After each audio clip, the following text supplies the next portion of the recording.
Thailand's Prime Minister Anutin Charnvirakul has received royal approval to dissolve parliament. A general election will be held early next year. This comes after nearly a week of fresh clashes along the border with Cambodia. Hundreds of thousands of civilians have been displaced. The Prime Minister said the deadly border dispute was one of the main challenges facing his minority government. And it has been facing a vote of no confidence after being in power for only 3 months. Anutin has insisted that the decision to dissolve parliament will not have any impact on the conflict.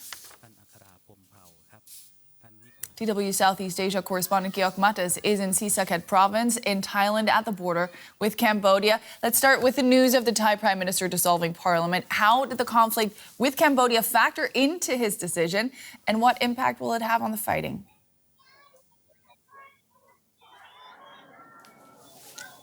Yeah, Nicole, of course, this comes as a blow for those who hope that their fast political solution can be reached for this conflict here. On the other hand, others have said the military was already given full control of this border conflict, of this armed border conflict here on the Thai side.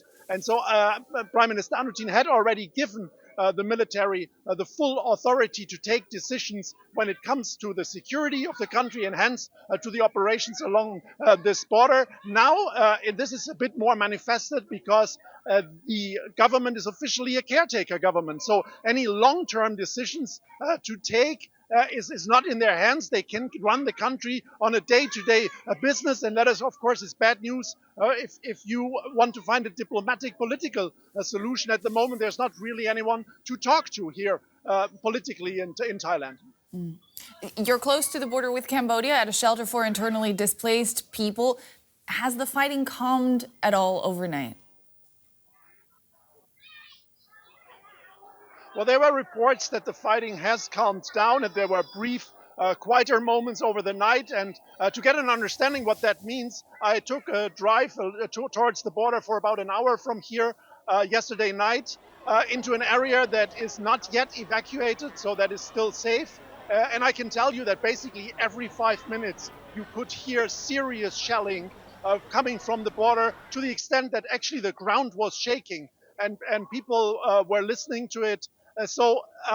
This tells you that this is still a very much an intense conflict going on, and that is why refugee centers, or centers for internally displaced people rather, like this one here in Sisaket, are preparing for more people to come. The concern is that this conflict will widen and that more areas have to be evacuated as more heavy guns are drawn in. Mm-hmm. In order to avoid further escalations, the United States has been trying to mediate. What can you tell us about these efforts?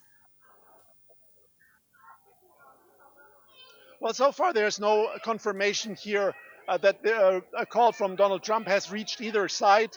And of course, as I pointed out, on the Thai side, it's rather difficult now because there's no one in place to take long-term decisions regarding this conflict. The Thai side stands very much still by the line that Cambodia crossed the red line, allegedly placing landmines and shooting first. Cambodia, of course, says it is Thailand who is the aggressor in this.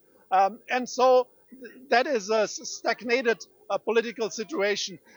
What you have to ask, of course, when you look towards the deal by Donald Trump is it only lasted 6 weeks. And the question really is what he could achieve, because by now both countries have an economic deal with the United States. So the economic leverage used to have regarding the tariffs is much less now. So many say here we'll have to wait and see until Thailand has reached its military objectives. They clearly outgun the Cambodian side. And once that has been achieved, the hope is that then both military sides will talk to each other and bring this conflict to an end. Georg Mattes in Sisaket province in Thailand. Thanks for your reporting, Georg.